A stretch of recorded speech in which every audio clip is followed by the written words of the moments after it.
Ladies and gentlemen, welcome back to the channel.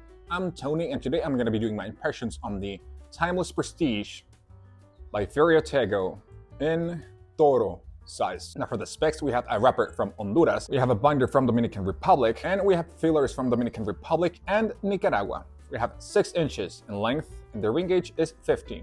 So you already know the drill. I'm going to light this up, give you my impressions regarding each third, and yep a little bit along the way.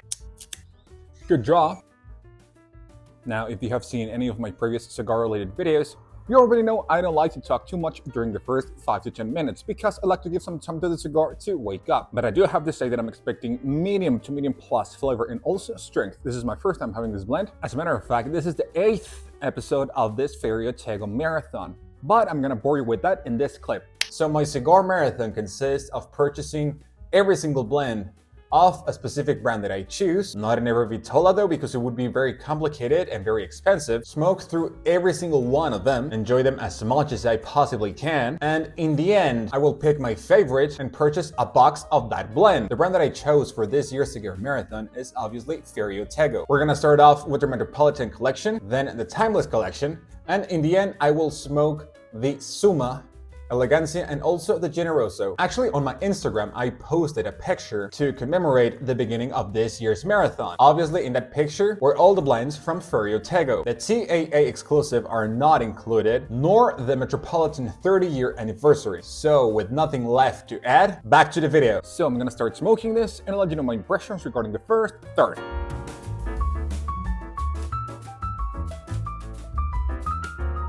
Alright, so I'm basically done with the first third, and I want to start off by saying that flavor and strength are medium. Now regarding the flavors though, mesquite wood is the main tone in this first third. Second place we have some medium roast coffee, and third place we have a very faint amount of black pepper. All of those flavors in both my retrohale and also my palate. Now pairings that I would go with this beautiful cigar. Again, I think this is one of those versatile blends that I think you could pair with pretty much whatever you want. Personally, I think I would go with some rum or scotch, but I wouldn't have any issues either going with bourbon. But if you want to go tequila or cognac, do your thing. But also remember, black coffee or espresso are 2 options that you can never go wrong with. It's a little windy, but we have fairly good smoke output. So I'll keep puffing this down and I'll let you know my impressions regarding the second third.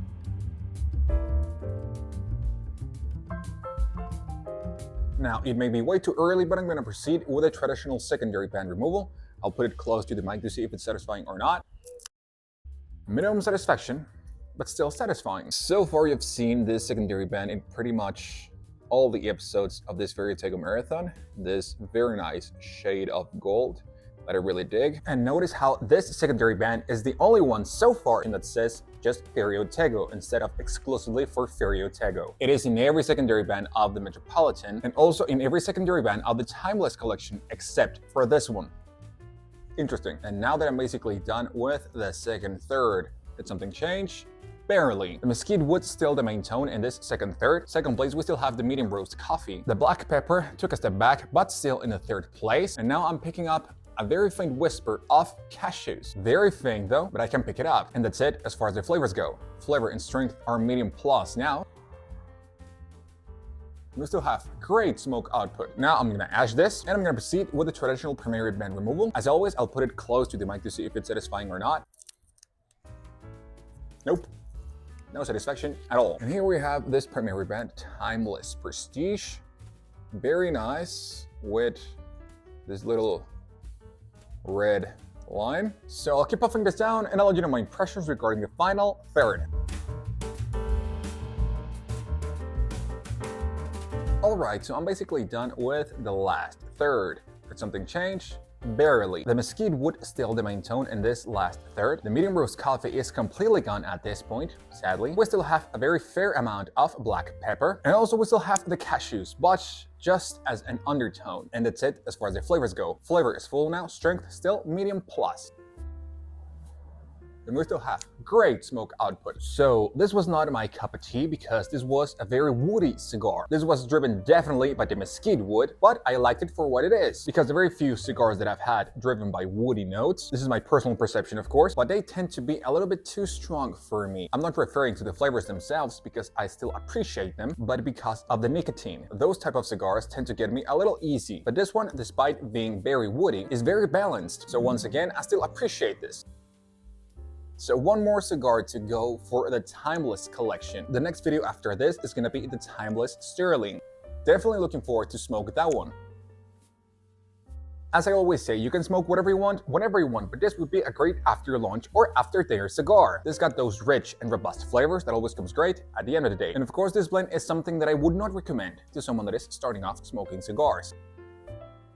And a fun fact about the Timeless Prestige, this blend is the first one that Michael Herklotz worked back in the day when he was at Nat Sherman. Source, Michael Herklotz himself.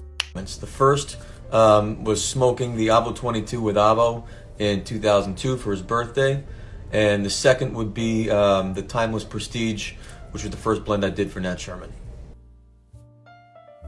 Construction, flawless. I didn't have to touch this up nor relight it. The burn line was slightly wavy at some points, but it always corrected itself. So thankfully, no problems with that. I'm gonna smoke this to the nub. And that's it for me. Thank you so much for watching this video. If you made it this far, I really hope you found this video useful. So, thank you so much. Merci beaucoup. Muito obrigado. Dankeschön. Muchas gracias. Spasiba. Grazie mille. Arigatou gozaimasu. See you in the next video.